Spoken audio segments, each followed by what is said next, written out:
There is nothing. Only warm primordial blackness. Your conscious ferments in it. No larger than a single grain of malt. You don't have to do anything anymore. Ever. Never, ever.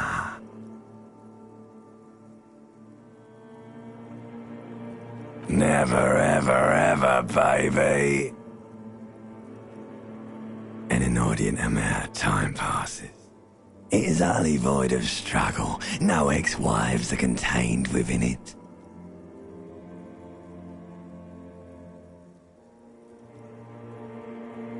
Yes, it is. You got it, sweet brother. Nothing upon nothing upon nothing.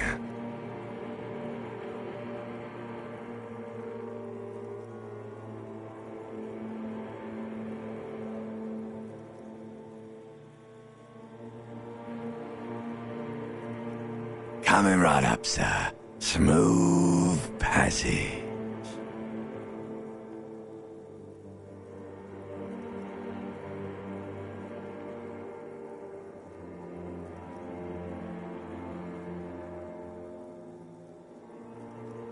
All right, nothing town to fuck all borough.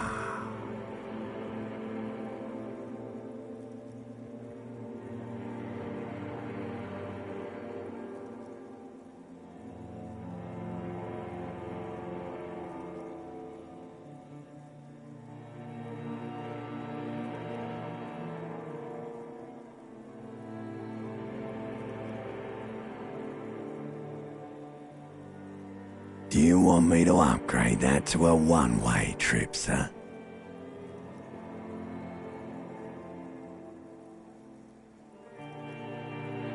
The song of death is sweet and endless.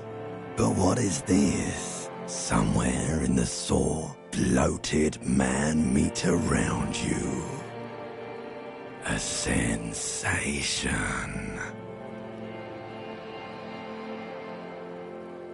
Like a fly to the ointment, your conscience sticks to it.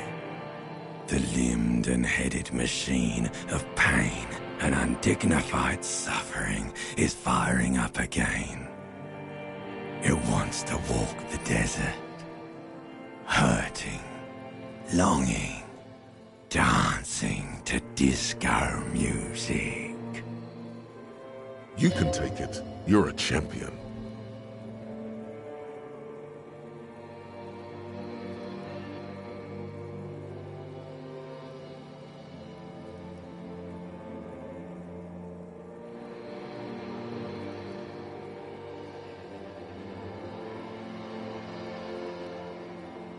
The stench of liquor rises from your mouth, and with it, an ungodly headache.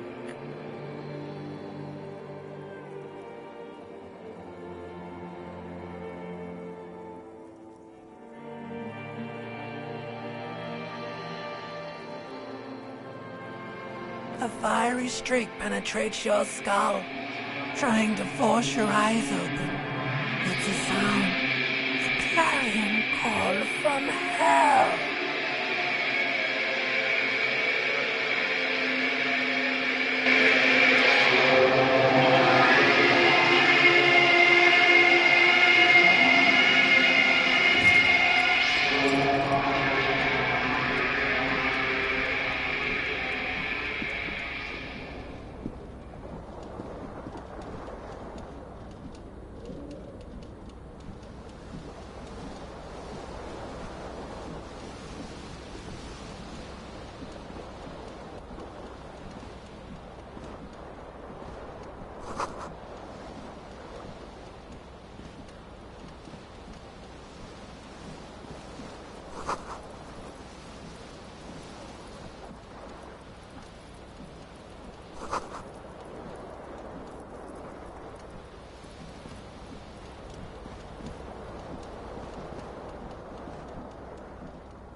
A mirror hangs above a bent and broken sink.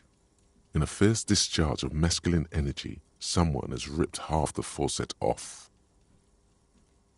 Hot water sprays from the base and steam covers the mirror. You cannot see yourself, just the outline of a man. Suddenly, you realize you have no memory of the face that awaits you there, underneath the soft vapor.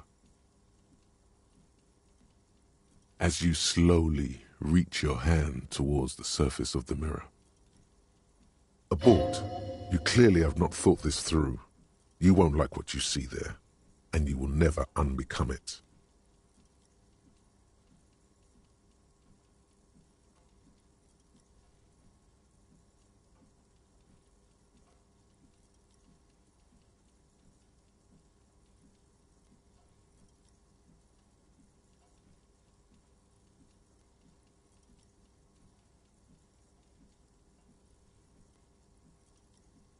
Yeah, there is definitely something wrong with it. Where to even begin? There is the bloatedness, then the swollenness. It's like there's an upholstery of alcohol underneath your skin.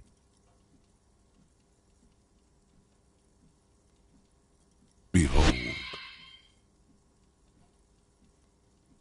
You have no idea who this thing is, do you?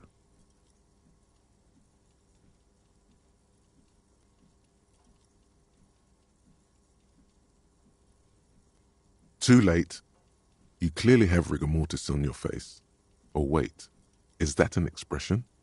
Are you trying to make an expression with that face? Why?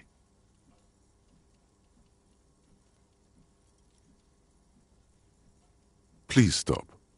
It's horrible. You're scaring yourself. Oh my God. You can't stop. It's like it's not even voluntary anymore. You have worn that grin into your face and now it won't come off. What does it even mean? What is the emotion you're trying to convey?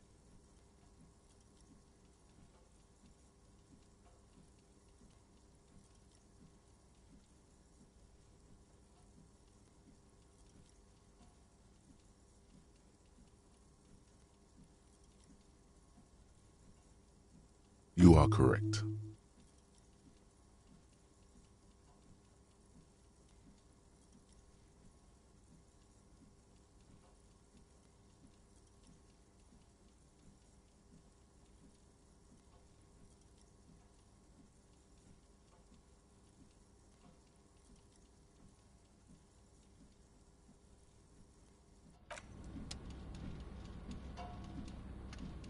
A mirror hangs on the bathroom wall. In it, your face, adorned with the expression.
The window stands broken in its frame.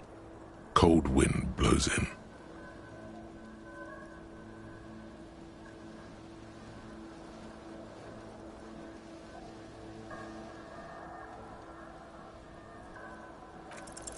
What do you mean, assess the damage?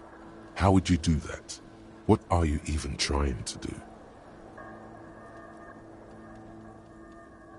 The morning light hurts your eyes. It's hazy, but you see the ocean and some war-torn buildings.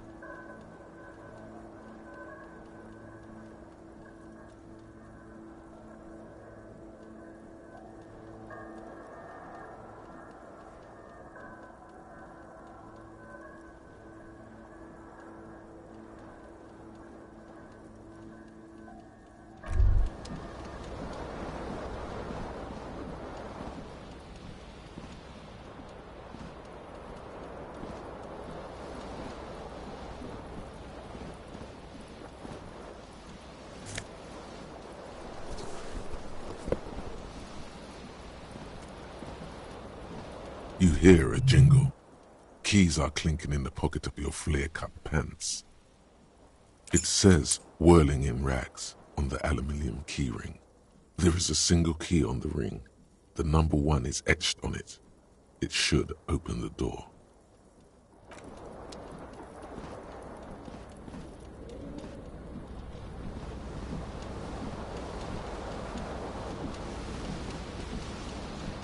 This fan has 2 chain pull switches. One ends in a tiny fan, the other in a light bulb. A truly horrific necktie has somehow attached itself to one of the blades. Or has it been consigned there as punishment? You feel as though this creature is your friend and wants to reattach itself to your neck so that you may continue your adventures together in this strange world. The blades come squeaking to a halt.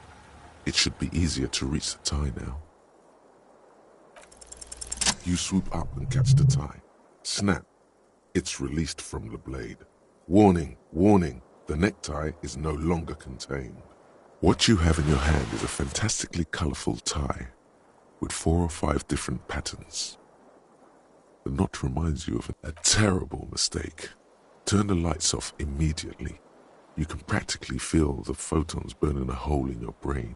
It's just a little hangover-induced photosensitivity. Don't overreact.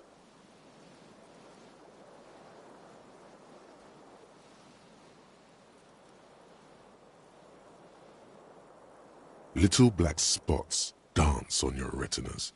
It's almost pleasurable.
Hello, officer. The young woman raises a cigarette to her lips.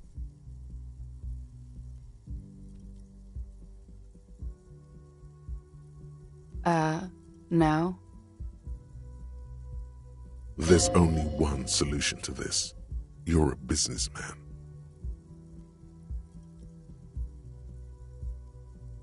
The young woman shakes her head slowly. No, you're a police officer, sir.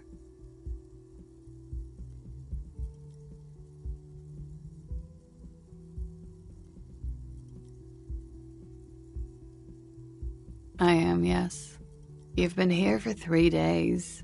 On official police business, no less. Couldn't say. In truth, so far, mostly drinking.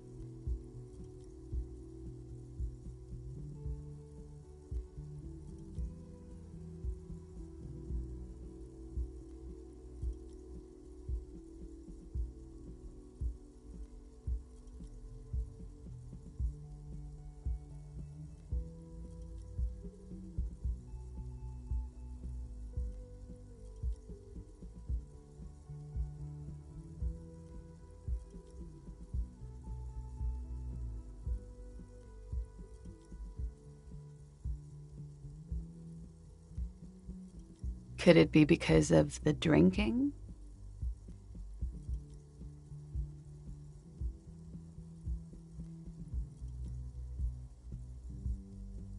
Of course. Be careful, officer. They don't like the police around here. She looks back at you, a light glinting off her eyes.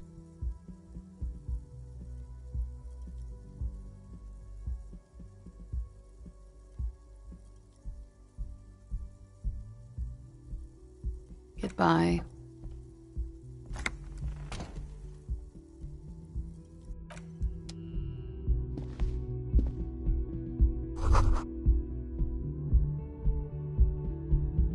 You should pick that fat, juicy cigarette butt from the tray, light it up, and smoke the living shit out of it.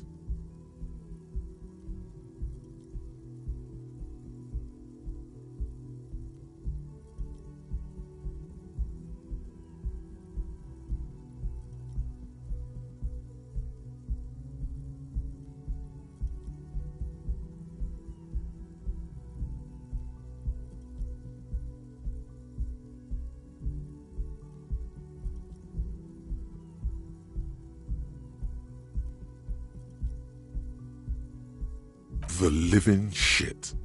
Your Mesolimbic reward pathway does not mince words.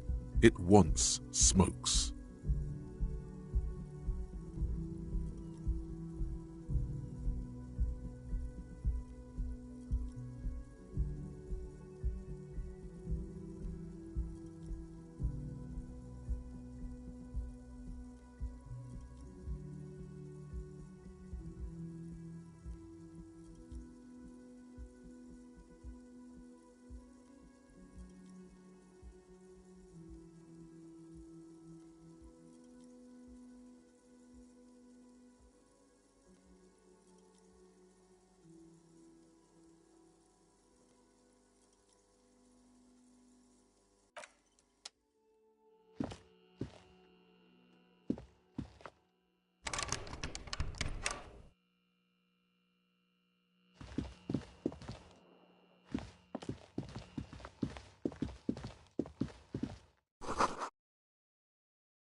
A man in his late 20s stands behind the counter, inspecting a stuffed seabird.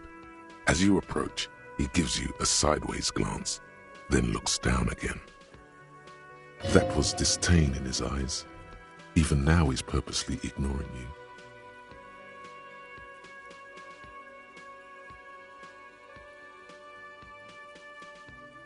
Oh no, you're a hero. A real hero cop.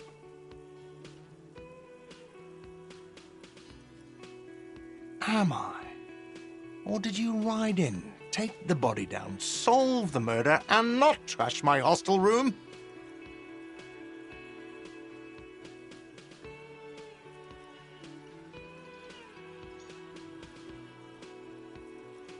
No, you see, actually, you didn't. You haven't done anything even remotely useful since you got here. No, I haven't seen you around. I'm not always here.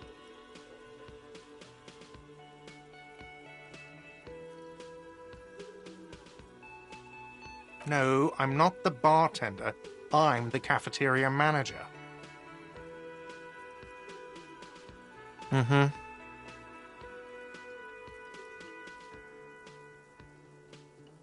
A competent work of taxidermy. The white and brown seabird lies among piles of coasters and drying mugs. One of its wings broken. The man is trying to mend it. Looks like the bird was ripped off the shield that was used to mount it, most likely on a wall. Something about it makes you feel bitter. Look, your buddy is over there.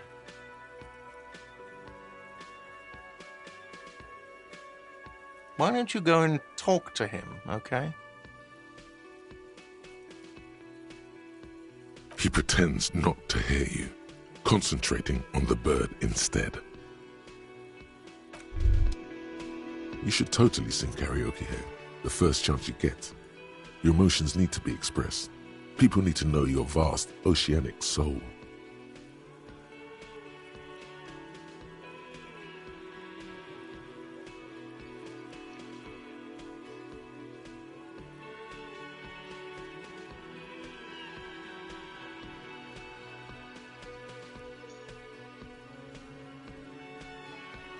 Utterly, and it needs to be heard through a PA system by other people, whether they like it or not. Ram it up their ears, says your adrenaline gland. Violently express yourself.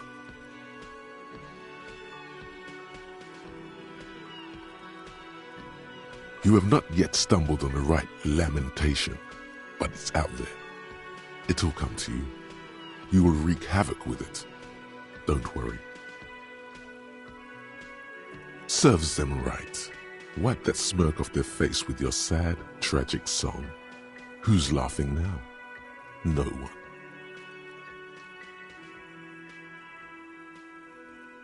You have to find something tragic to sing first, though.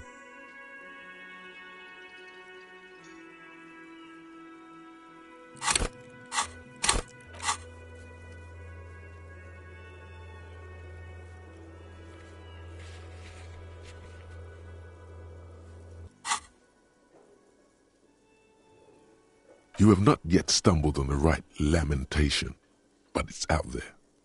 It'll come to you. Serves them right. You have to find something tragic to sing.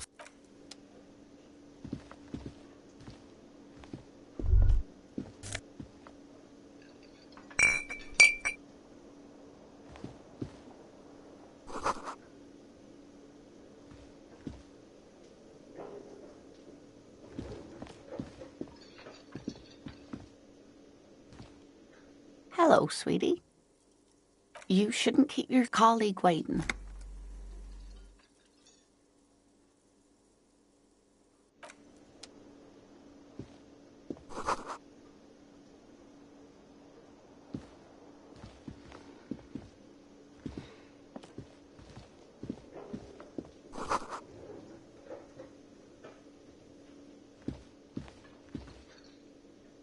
A bespectacled man in an orange bomber jacket is tapping his foot on the floor.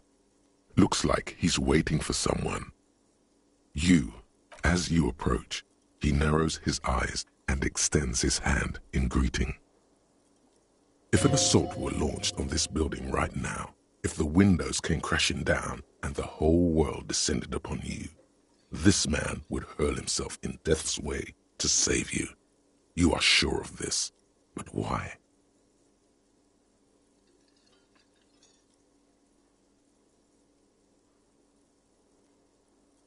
Hello. I'm Kim Kitsuragi, Lieutenant, Precinct 57. You must be from the 41st. You realize he's waiting for your name. This is your chance to come up with a really good name for yourself. Get creative. Conceptualize.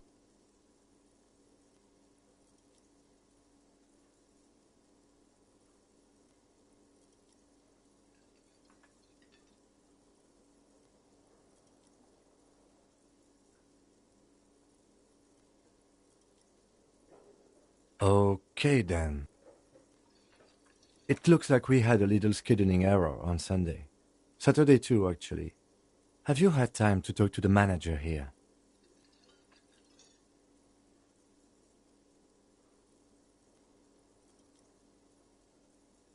If you don't mind, we should talk to him again.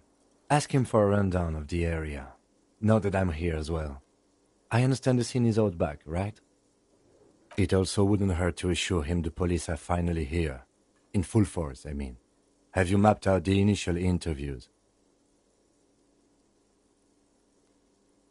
At the 57th, we like to prepare an initial list of persons of interest, and then just skim the surface. Prepare the field, get to know the players. You don't do that? Maybe it's not an inter-district practice.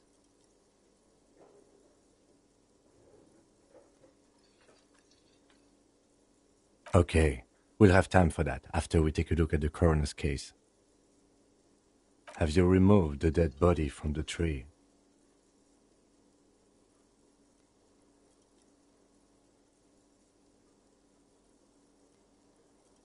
Mm-hmm.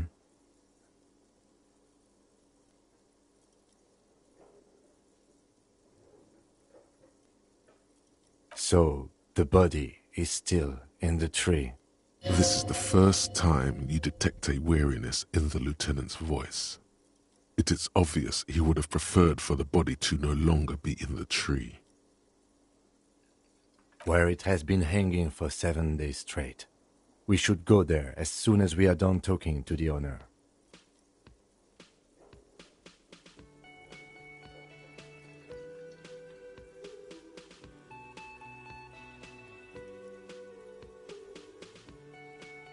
I can see you drank last night and the night before, and that you are still drunk now.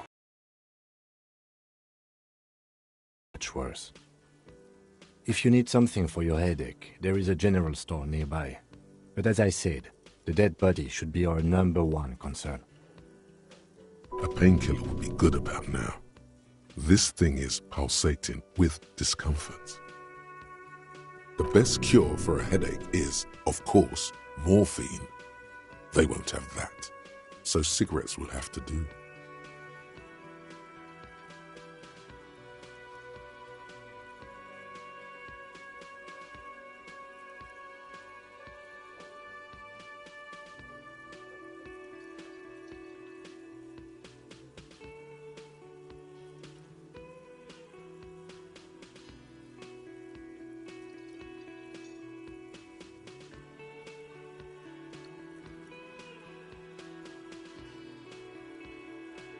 Talk to the manager.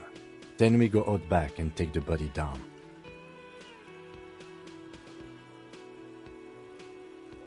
After you, officer.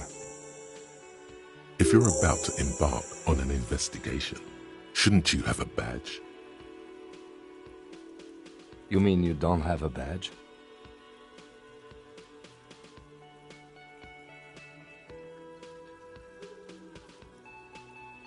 Losing your identification card is a serious matter. My vehicle has a shortwave. You can use it to report your badge missing. I advise you to try to locate it as quickly as possible, but getting the body down should still take precedence. Lieutenant Kitsuragi is now in your party. You can talk to him whenever by interacting with him.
Kim also tries not to look at the pile of taped viscera on the carpet, or the weird suitcase on the hat rack, or the potted plant dying in the corner.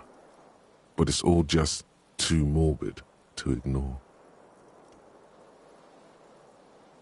No problem, officer.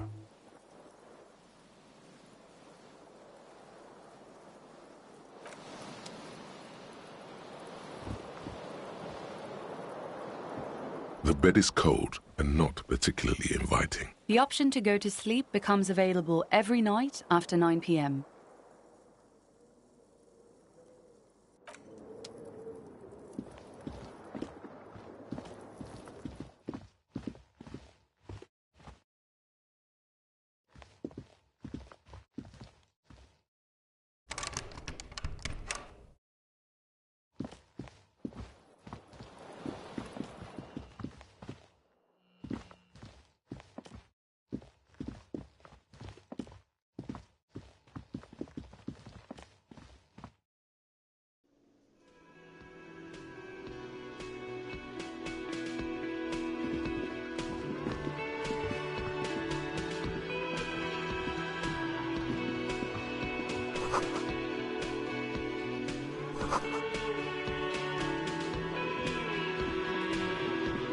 The man with the unimpressive beard notices you approaching. He drops the ledger he was holding and turns to the lieutenant. Mr. Gart, right? Yes. I am Kim Kitsuragi from Precinct 57. This is an inter-district investigation, so joining me from Precinct 41...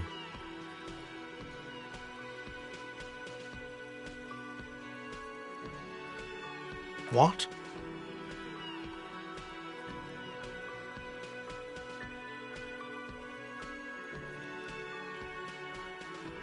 I have no idea what that means.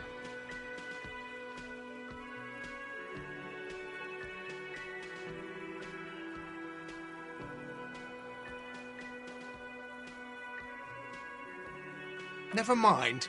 Gloaming? What is this? Is this what you get when you call the police now? This guy? Lieutenant, we've been waiting for a week here.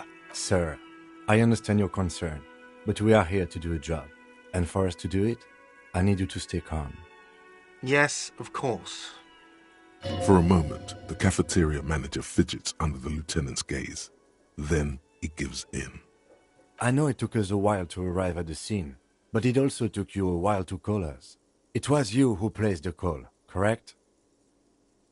No, I only just got here. It was probably Sylvie who called you. She usually works the bar here. I'm only temporarily taking over her duties. Do you have her number? As a matter of fact, I do.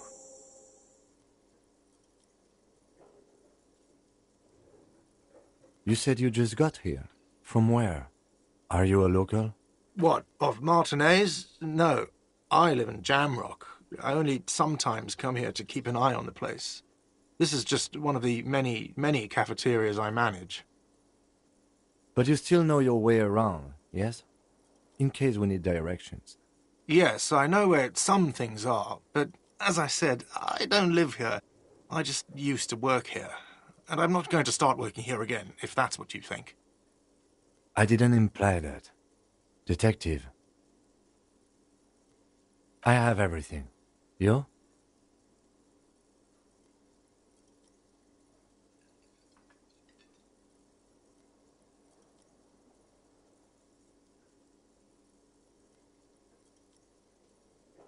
Yes, he means, do you have questions for me, like a police officer would?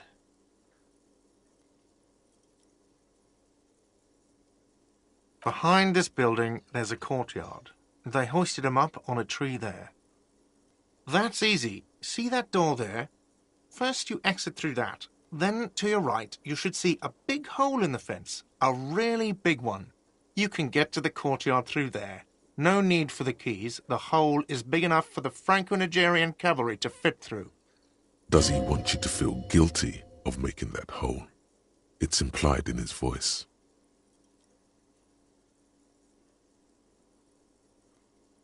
I don't know who killed him. I'm not the police. That's your job. The lieutenant turns the page in the little notebook he's been scribbling in. She went away because none of your business.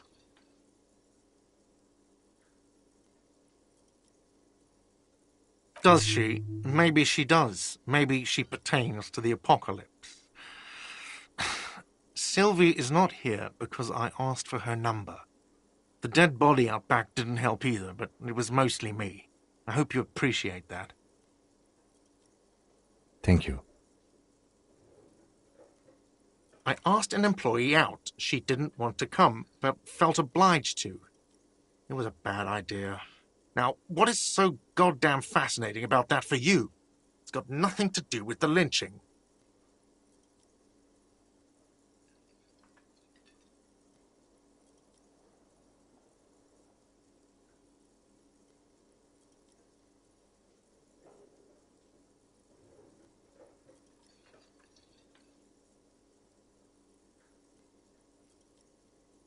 Good for you. Was there something else? I'd like to get back to what I was doing. Let's go. Not so fast. You owe me 130 real. No one is saying the multi-pattern necktie you found tied to the ceiling fan can talk. No one. It must be merely imagination. But... Let's bail!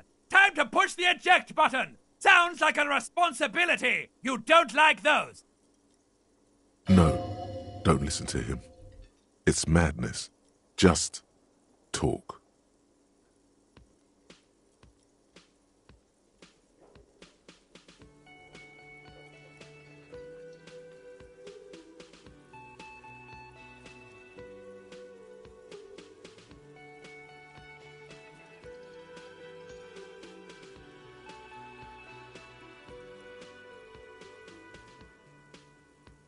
Oh, excuse me. You owe me 130 real. The IIR, or Inter-Isolary Real, is the global reserve currency. Whatever part of the world you're in right now, it's safe to assume he means you owe him some money. Wow, you're a genius. Yes, that's right, money. You owe this establishment 130 real.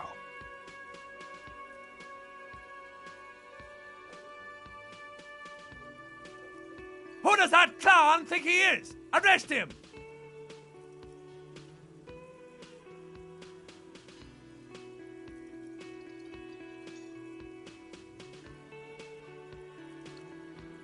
Let's see. 3 nights at a tariff of 20 real comes to 60 real. Then there's the window you annihilated. The hole in the window was the first thing I saw when I came to work. So don't try to tell me you didn't. That will be 40 real in damages. Another thing you've annihilated is half the bar. You've run a tab of 30 real.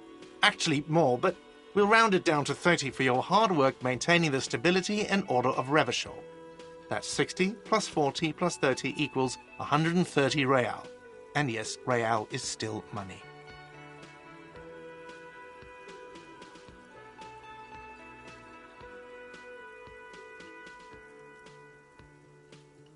What are you, a philosopher?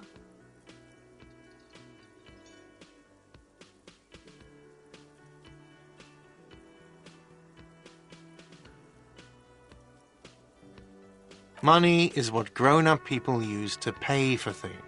Things like this hostel room or 8 bottles of potent blend and 9 packs of Royal Extra. We use it for everything, really.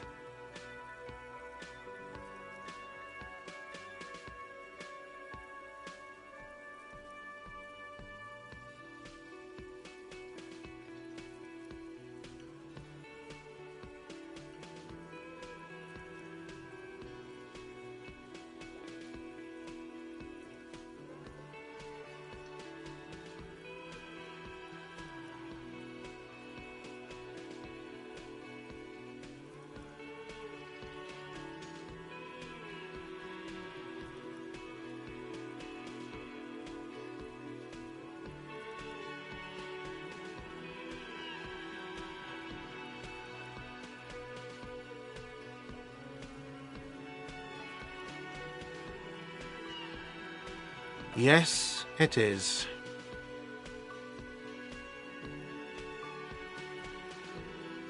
No, you see, that's 40 cents. Cents are a form of currency 100 times smaller than the real. I'm not even going to take this. Come back when you have 130 real. The cafeteria manager stands silently, looking at the coppers on the counter before him. For a moment, his antipathy is overcome by compassion for the sheer smallness of the money. He demonstratively suppresses a world-weary sigh.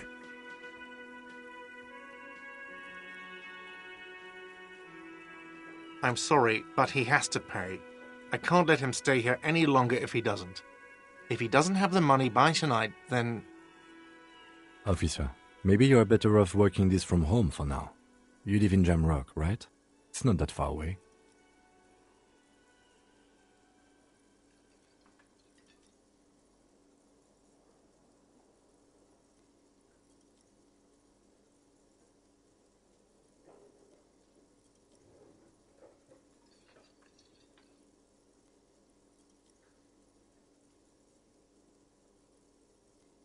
I'm sorry I couldn't help more.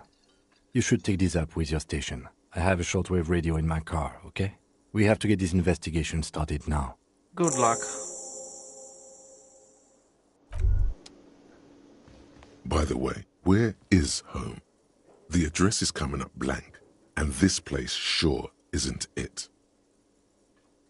But you've been at this hostel cafeteria for only 3 nights. Where were you before? You had to be somewhere.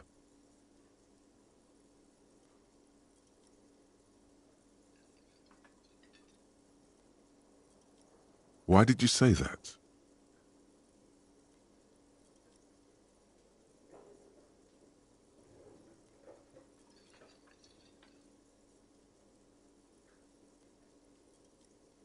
No.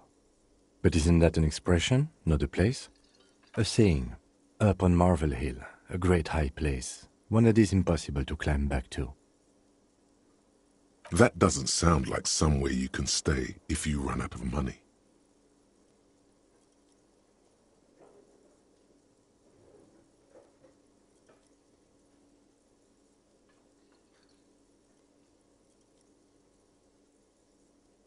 You can try. Run some addresses in your head when you get the time. Maybe a street or an apartment will appear.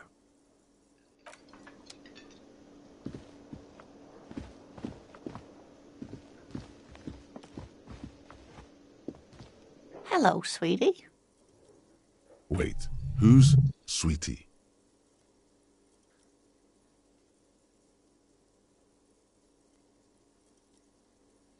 Why, you are, officer.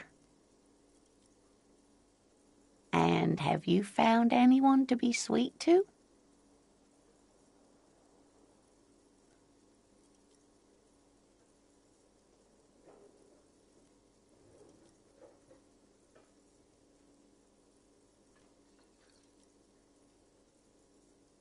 You rascal. I'm too old for you, and too married besides. Your advances haven't thrown her off one bit. In another place and time, she would have probably welcomed your attention. You must forgive me. I'm getting so scatterbrained. I completely forgot to introduce myself. I'm Lena. My husband Morel and I are staying with our friend Gary just down the street, but I come here for tea when they're away.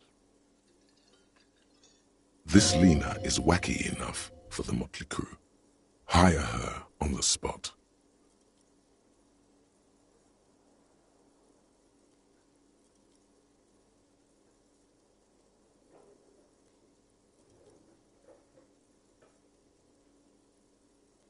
Yes, officer. You look rather dazed. Like a stunned fox. But surely things can't be that bad. She won't judge you, no matter what you say.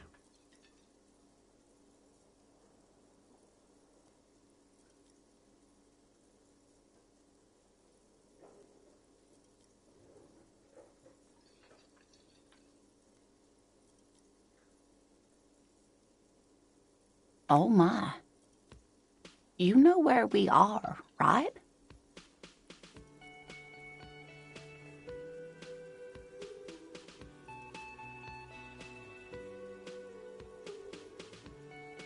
That's right. And where is the Whirling in Rags cafeteria itself located? We're in the city of Revachol, dear.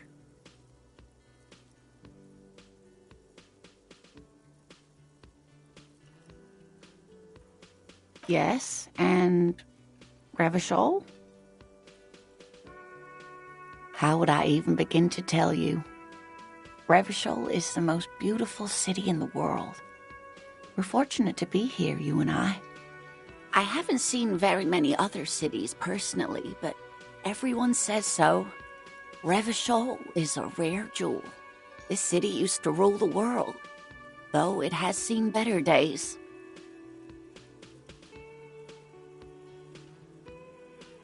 Speaking of history, you know what year it is, yes? That's right, dear. How splendid. Here, take this pen. Knowledge should always be rewarded. Her relief is palpable. She was getting pretty worried about you there, but now she relaxes her shoulders. I can tell that this is taxing for you, so I'll just ask one more question. What regime are we living under? What mode of government?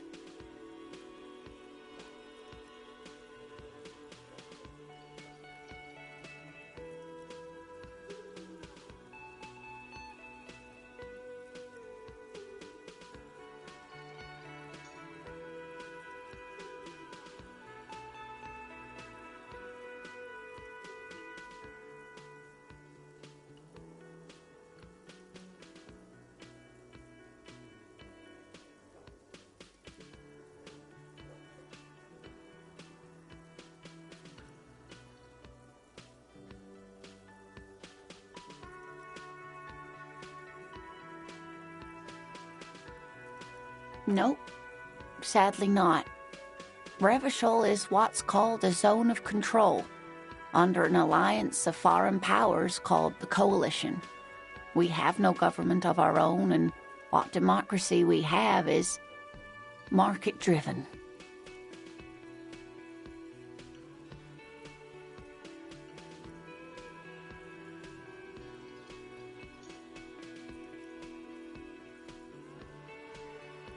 Oh dear.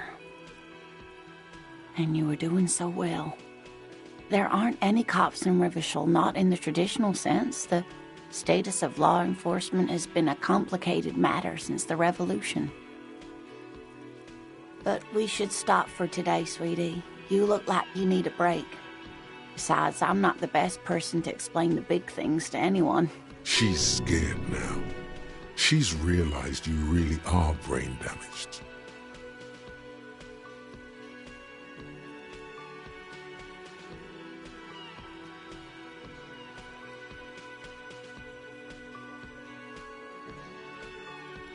A defeat, I'm afraid.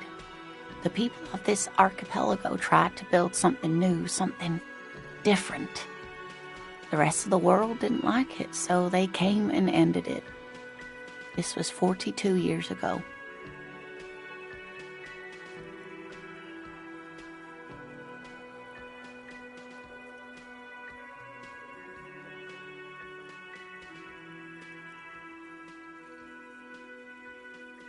It has something to do with everything.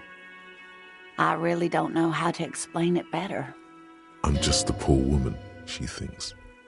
What do I know of these things? And how can I help you? You were doing quite well up until the end, dear. It does look like you're having trouble remembering things. History and places. Remembering reality in a word. It's very odd. A sigh. The lieutenant buries his nose in his notebook. But maybe a fresh set of eyes is what the world needs, and while I'm no doctor, such bouts of amnesia are often temporary, so I wouldn't worry too much. She means this sincerely. Worrying won't do you any good. Someone more educated in sweeping matters. Maybe you should ask. No, I'm not an encyclopedia. I won't be a guide either. I'm a detective. Of course. Then I don't know. Someone rich, maybe? Wealthy people are educated. Though I don't know where you would find a wealthy person in Martinez.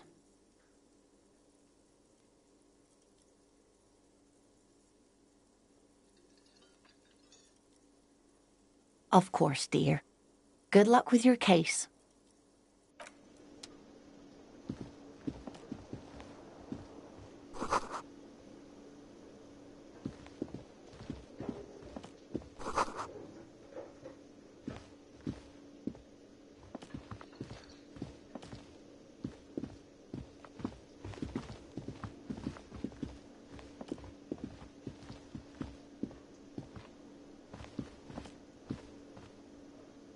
Can I help you?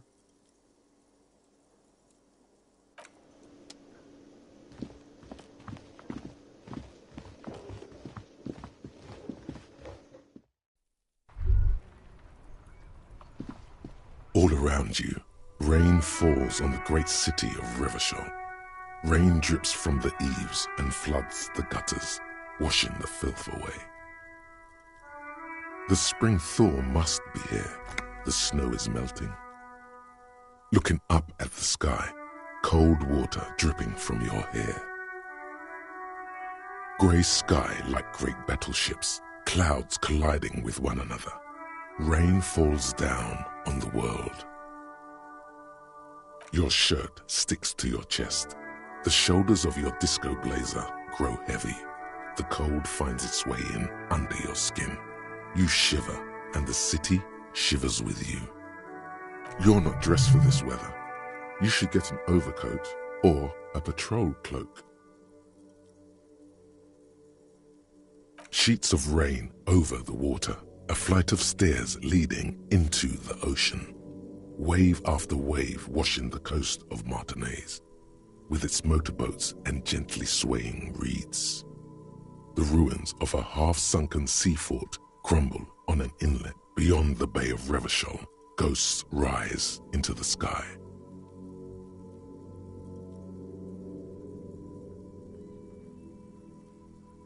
Urban coastline, rain dripping off Eternite-covered roofs, cinder blocks left over from half-finished construction, a defunct research and development building once seized by revolutionaries. An old wooden church stands on stilts above the water. Coal City, end of all lines. The skyscrapers of La Delta, the financial district. Faint golden light seeps from the office windows. Will you ever go there?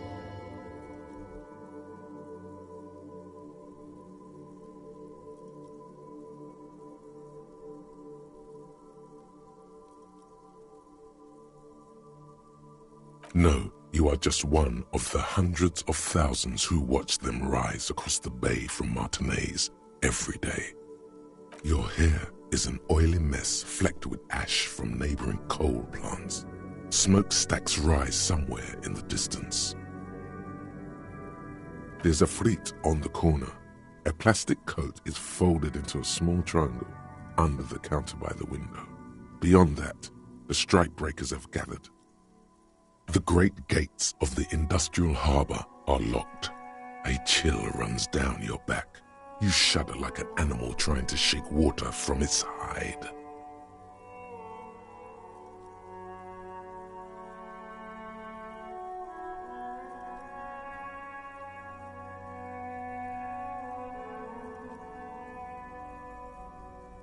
Behind the gates, heaps of supply crates, red and blue metal shipping containers, slick with rain. The Greater Revachol Industrial Harbour is an artificial mountain range. Immense wealth resides within, and immeasurable poverty in its shadow. La Drusienne, King Dries passenger harbour.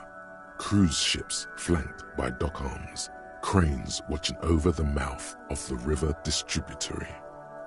Couronne, the lower middle class, Distributary after distributary cuts the city blocks in half. 7-story buildings trail off into the rain.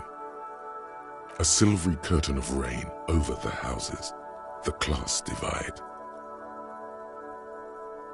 Capeside apartments. Tower blocks crowd one another. 4.46mm bullets still lodged in their war-torn stone walls. Hallways collapse from the mortar hits of a war that was lost long ago. Clotheslines go to waste in the rain. Radios play. A yard. Rain falls onto the roof of a woodshed. Coal leaks into a puddle beneath a dead man's feet. He swings from a tree, bloated. Droplets of rain slip from his cold cheeks.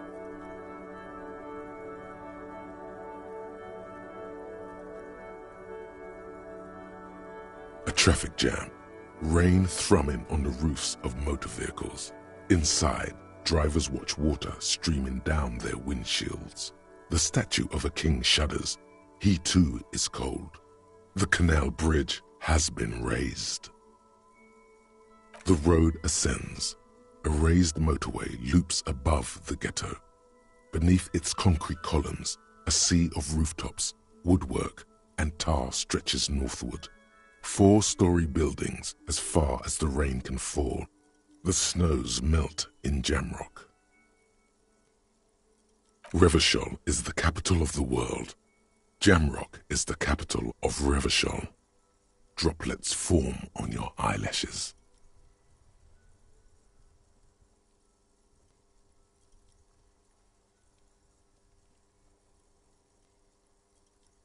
It's home.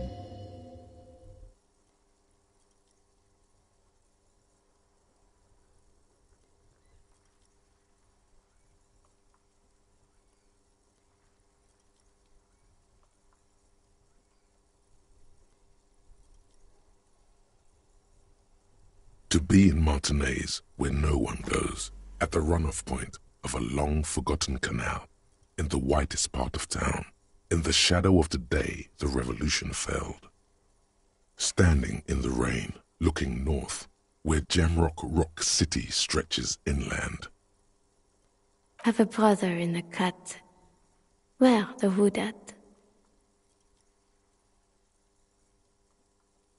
In the rain-swept distance, above the rooftops of Jamrock, a repurposed silk mill stands perched above the motorway exit. Precinct 41 hunches in the rain. Satellite officer Jean Vichmer rushes down the precinct stairs, umbrella in hand. It's unopened. He doesn't seem pleased about the spring rain. On the bridge, officers Torsen and McLean are standing guard. Torsen wears jeans and a fishnet wife-beater. Satellite officer Vichmer passes by, and the young man remarks to him, "Where's your homo, homie?" What? It's not like that. They're what is called heterosexual life partners. They have a battle-tested relationship. A brother-bond, if you will. Huh? Yeah. Hetero-sexual life partners. Funny apery. Male-centric workplace humor. Have you seen him? Is there something wrong? No, nothing. It's just... Judith went to his place and found the Monday mail unopened. I think he's still there. You didn't drink with him over the weekend, did you? That would be irresponsible. With that animal? Never again, man. What is he, still down there? In, south of the interchange? What was it? In Martinez. He's in Martinez. Your vision blurs. You wipe your face with your hand. The rain stings your eyes, making you look up and blink. Coalition aerostatics hang like apparitions under the cloud cover. Way up there, where rain forms, rotors flutter silently. Your sight clears. This rain will not let up anytime soon. You should get a raincoat. There's a freight to the east. They sell them there.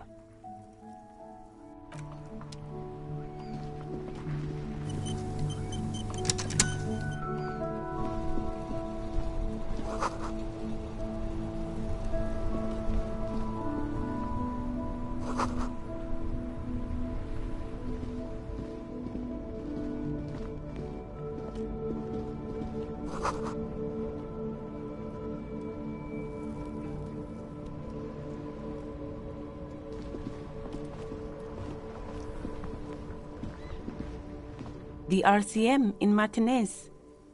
What can I help you with?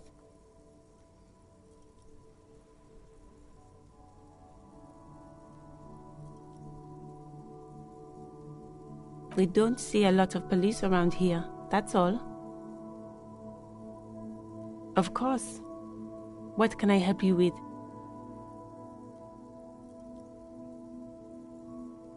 Me? I am just a gardener.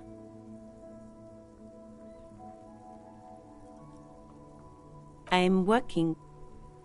I have a greenhouse in the yard there. I've been trying to get some work done. There's discomfort. She stops mid-sentence. As you probably know, there's a corpse hanging from a tree there. It smells pretty bad, so I have to take breaks. Don't worry, miss. We are here to clean it up. You can get to work soon. Thank you. My head is about to explode from all the salts I've had to inhale. Of course. Where to? It's there. In the yard, right through the hole in the fence. What do you mean?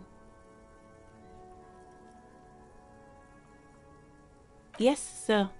District of Martinez. This intersection is called Roundabout North. He knows where we are. He just wants directions.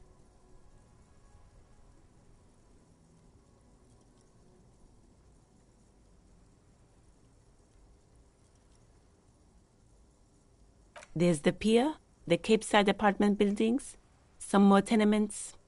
No problem. Of course. I won't... Her gloves. You get the feeling that you need them. You have a dead body to deal with after all.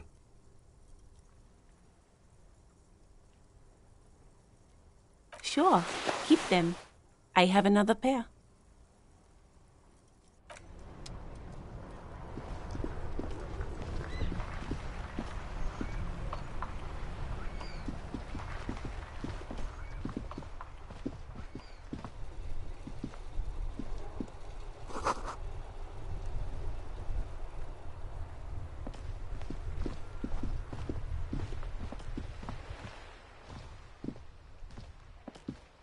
Hello, sir.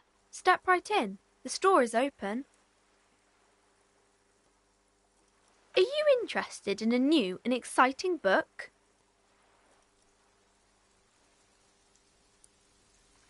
It's a bookstore, sir. We sell books, postcards, and some board games. It's called Crime, Romance, and Biographies of Famous People. Whoa, whoa, whoa, whoa. Hold your horses, little girl.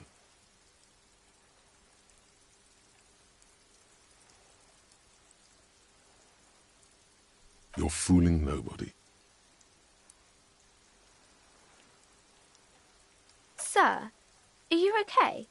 You've been standing here silently for a while now. Okay, sir. I'll try to answer any questions you have. I hope they're about books. My name is Annette, sir. My mum, her name is Plaisance. She owns the store. She's inside minding the register or organising the stock.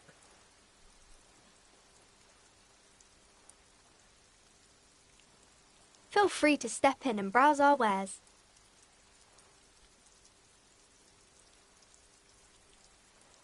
I'm signalling that the store is open. Otherwise people might not know. They'd miss out on the crime, romance and biographies of famous people. A sudden gush of wind turns the pages of the books on the counters. She covers her face, smiling. But she's cold.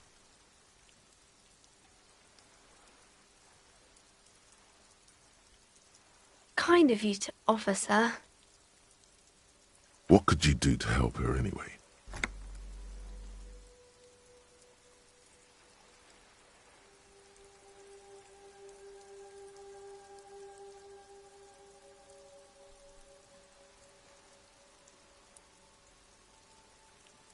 Thank you, sir. I'm happy to help Mum out with the store.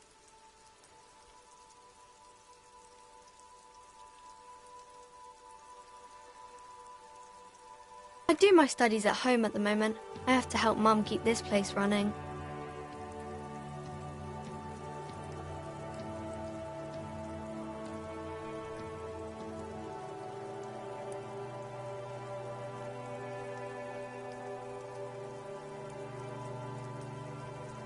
Mum says it's necessary to do both because it builds character. Mum says a proper worker is dutiful. That's how you get ahead in life. You succeed. Mum says it's peachy. She was a little afraid at first. There's talk about this house being cursed. Behind her, the window has been boarded up. You sense the boards creaking, twisting for a second, and some kind of doubt in her tense shoulders.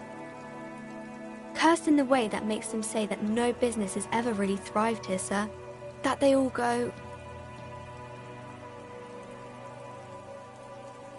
Exactly, but we've been doing fine so far.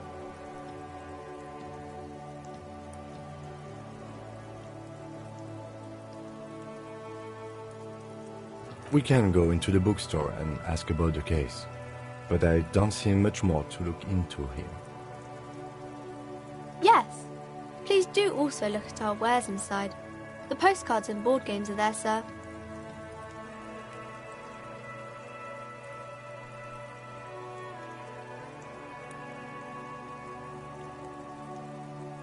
Nothing really, sir. Mum doesn't allow me to sneak around in the back rooms or the cellar. I don't really know what's there. It does not manifest itself in any way. It does not exist.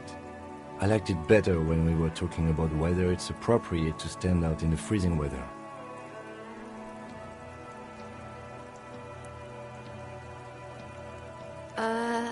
Anything else you wanted to talk about, sir? Maybe I can tell you about some of our books instead.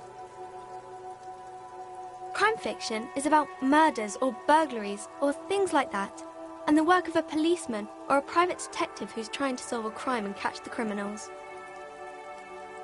And it's kind of like a puzzle too. You can guess who the criminal is or how the good guys are going to catch him. You don't look much like a policeman.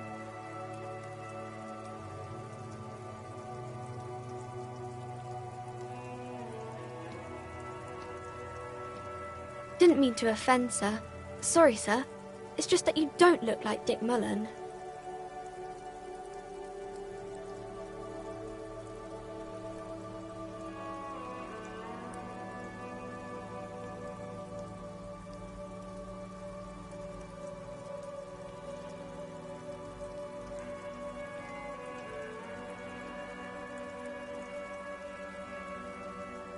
Head, yes. No, it's your soul. Your blue soul. No, your resilience.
That's a bit childish.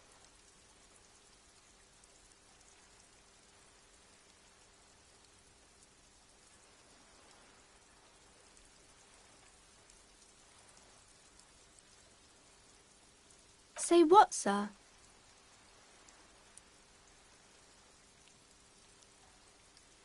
You don't have to be, sir. He's just a fictional character. He's no match for you. Maybe you can show me some real police work, sir. Like in the books.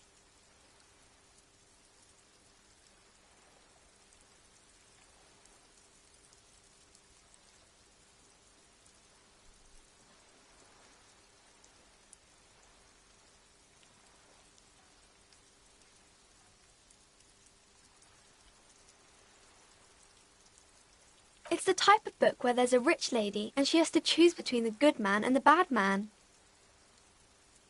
Or there could be a story about a poor lady getting a rich man. It's about man and lady business, sir.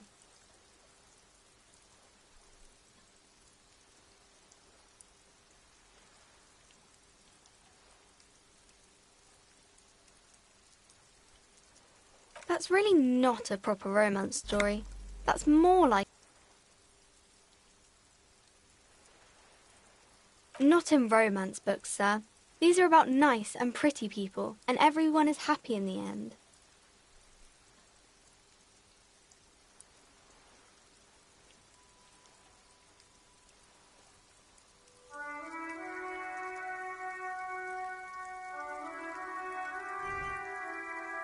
It happens, but usually the guy gets rich in the process, or should actually be rich himself, but has lost his family property unjustly, like during the revolution or something.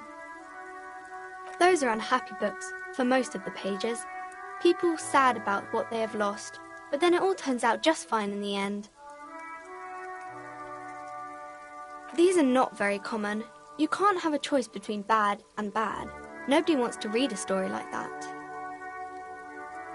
Well, maybe then it's fine.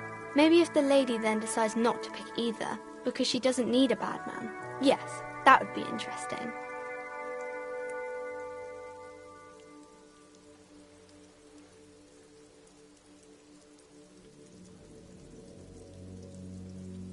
Maybe some about other books?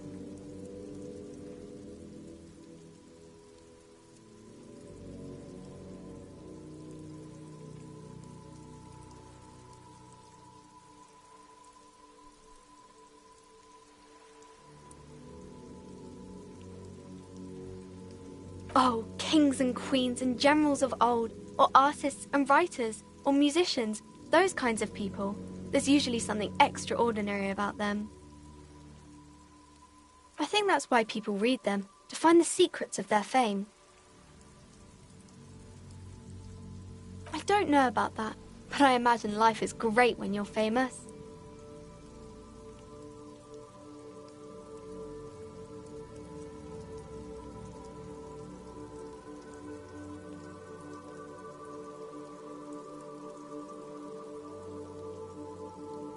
Why would they do that, sir?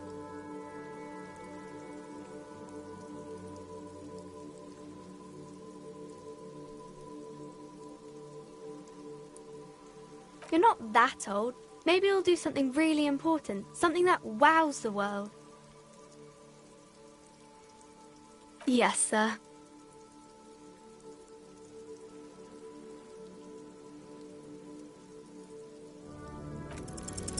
The girl keeps her hands folded, hidden. Why is that? What do you mean, sir? She knows where this is going.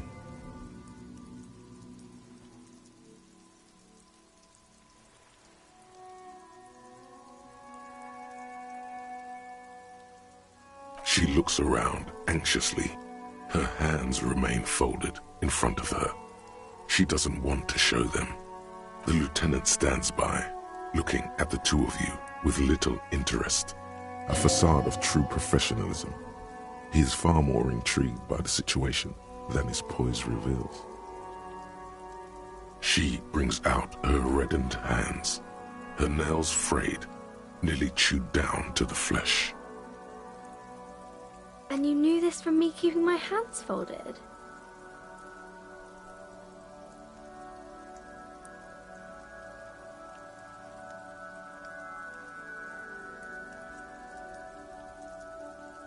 Well, that proves nothing. Anyone could do an easy deduction like that. She actually is impressed. This is more like a defensive reflex.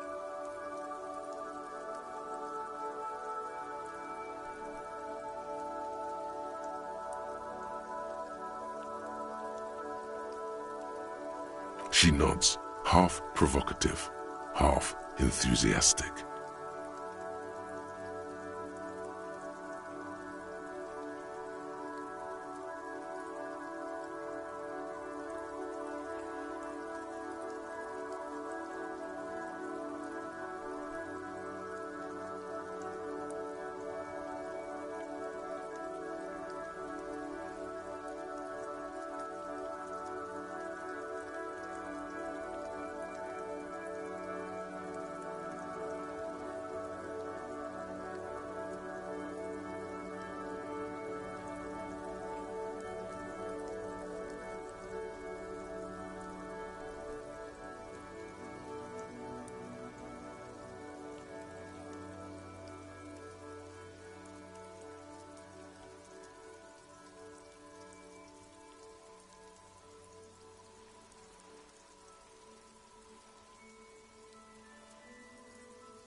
Maybe so, sir. Okay, I know it's a bad habit, and I shouldn't.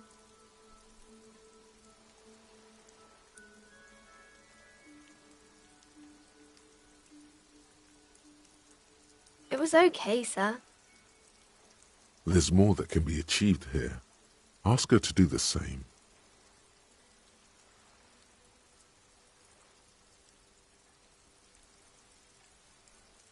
You're quite sober. The lieutenant does not flinch at the comment. He does not flinch even a single bit. He is intensely not flinching. It takes effort.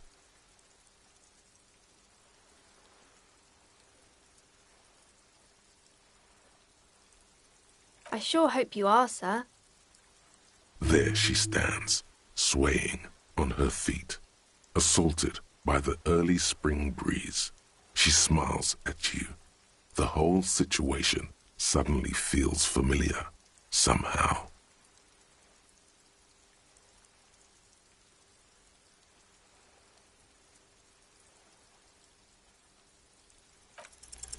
Because you know each other. She's been talking to you so openly because you've talked before.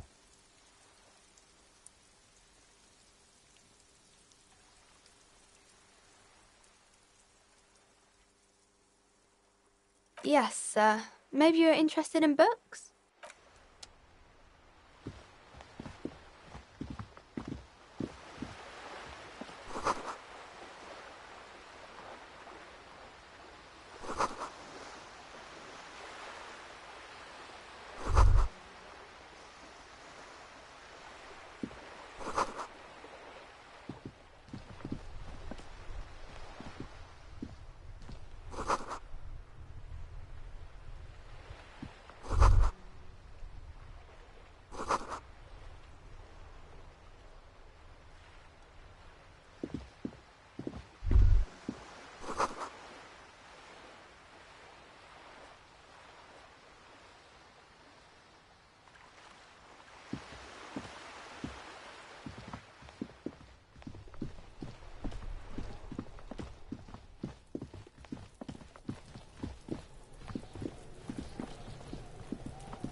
The corpse looks at you with bulging white eyes.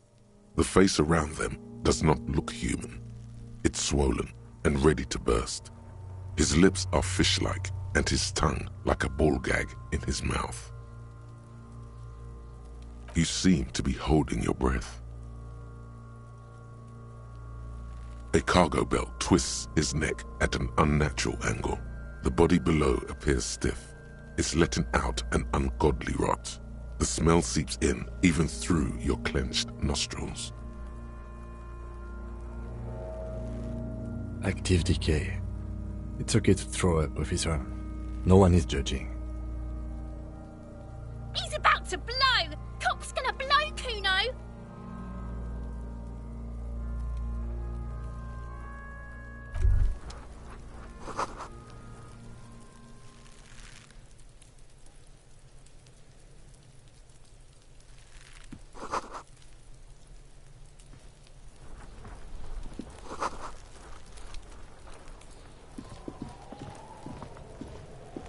Kuno's got this!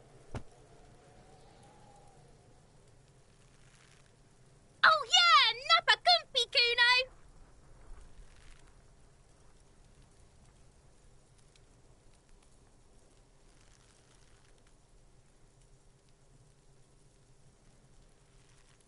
Can't talk, pig! Shit's coming up strong! Throwing rocks! Shit coming up strong. That sounds good. Joyous. You should hang out with this kid and see what that juicy shit is all about. I mean drugs. The kid's on drugs. Yeah, Kuno! Ride the lightning, Kuno! Kuno's riding at sea.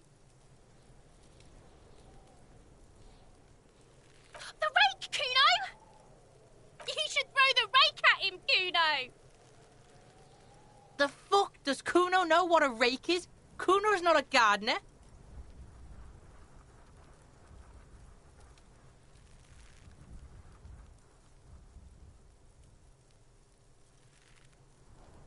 Alright, entertain the Kuno.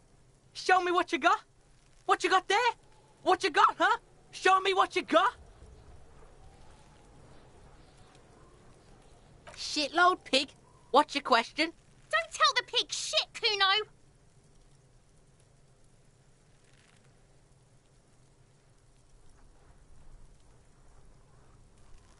If I were to want to waste my time, which I do not, I would ask them who he is, how he got there, and the usual.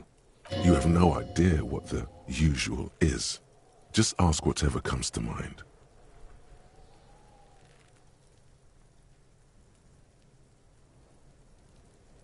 Kuno's fuck gimp. Kuno uses the fuck gimp for target practice. End of conversation. Very strong. You should be this stoic.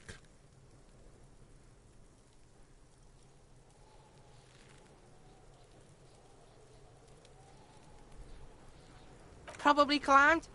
Kuno was busy down the road when that shit went down. You heard Kuno. Kuno wasn't even in Martinez. Kuno wasn't in Revachol. Kuno wasn't regional. I don't know. Some fucking... Mesk or I don't know. Some other place. Night City. Kuno was in fucking Night City. Kuno gives this info out on a need-to-know basis. And you don't need to know. Kuno didn't smoke the gimp, if that's what you meant. Just a couple of pigs sniffing around in the dirt. That seems pretty fucking suspicious to Kuno. Yeah, you tell the faggoty, Kuno!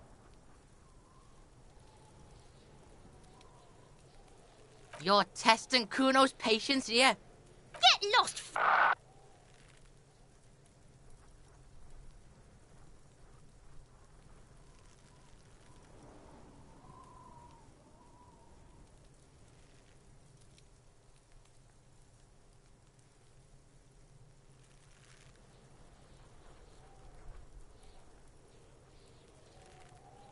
Kuno's Kuno, pig?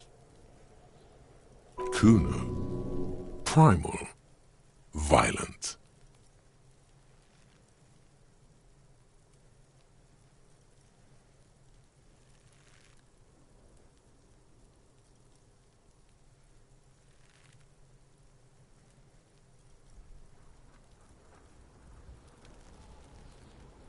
Yeah, Kuno's in a fucking gang. In a bang gang. Kuno bangs for Maggie, bangs for Mazda, bangs for Revachol. He lays the names out there with pride and precision, like cards on a table. Right when he's getting distracted, there's a malevolent hiss behind the fence. Watch out, Kuno! He's trying to fiddle you! He's gonna put his hands on you! Help! Pig's got Kuno!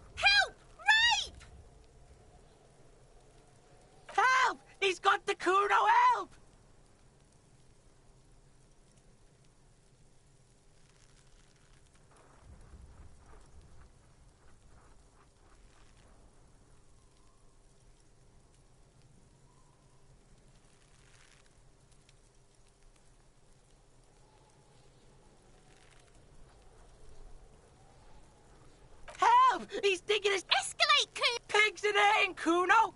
Somebody, please!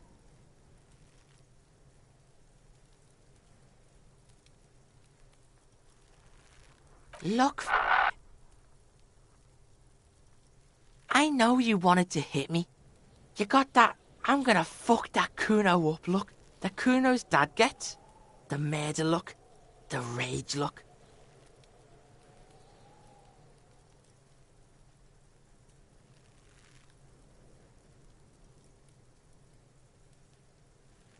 I can.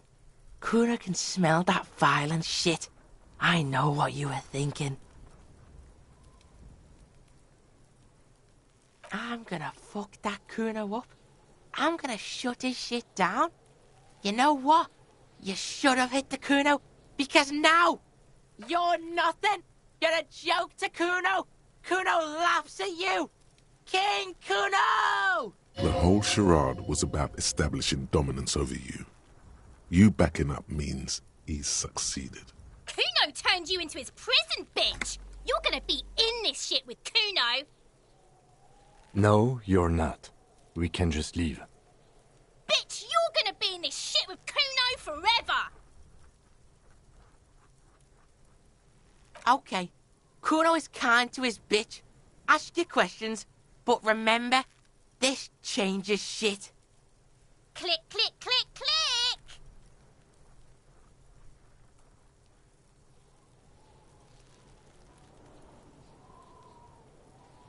The fuck about it? You're Get lost, Kuno doesn't fucking...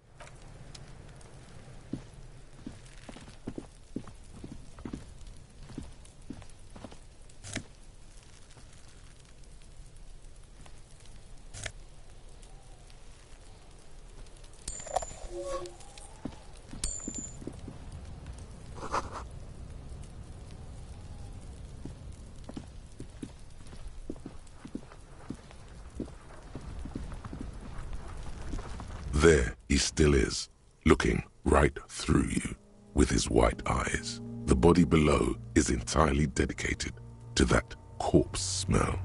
Emitting it is all. The smell is repulsive. It pushes in from your mouth, more instant and more familiar than anything you'd expected. More fever than odor. It fills your mind, flushing you from within.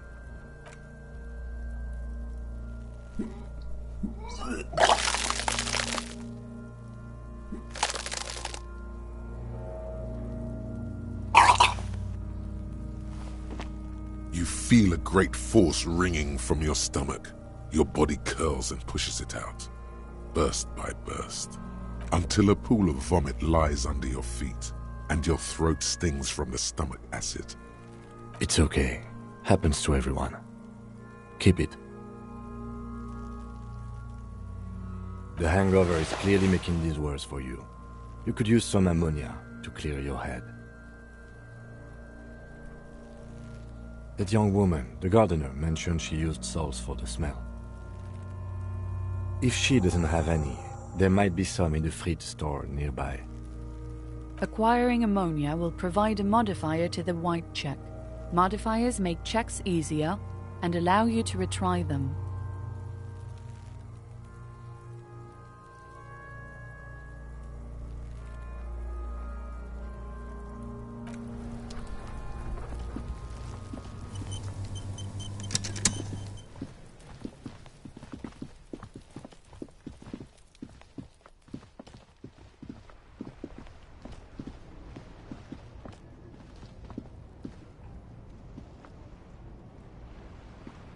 Hello again, officer. How are things? Sure, I'm done with them. Go easy on that stuff. It gave me a terrible headache. Excuse me? She's uncomfortable. Maybe you should drop this line of questioning.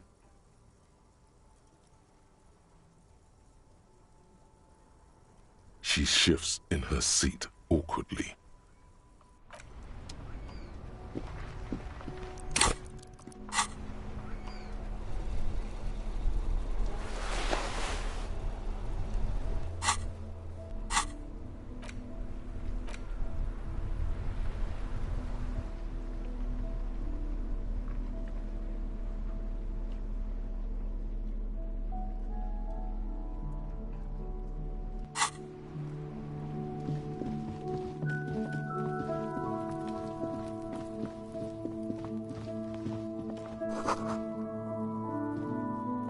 An old call box with a matrix of push buttons lists all the companies in the East Delta Commerce Center.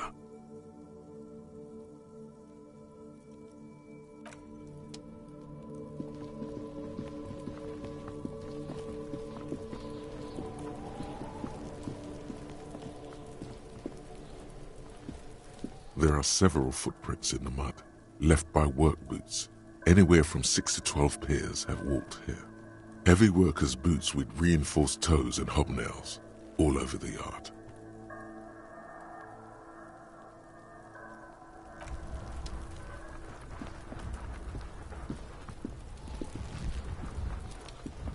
There he still is, looking right through you with his white eyes. The body below is entirely dedicated to that corpse smell. Emitting it is all it does now.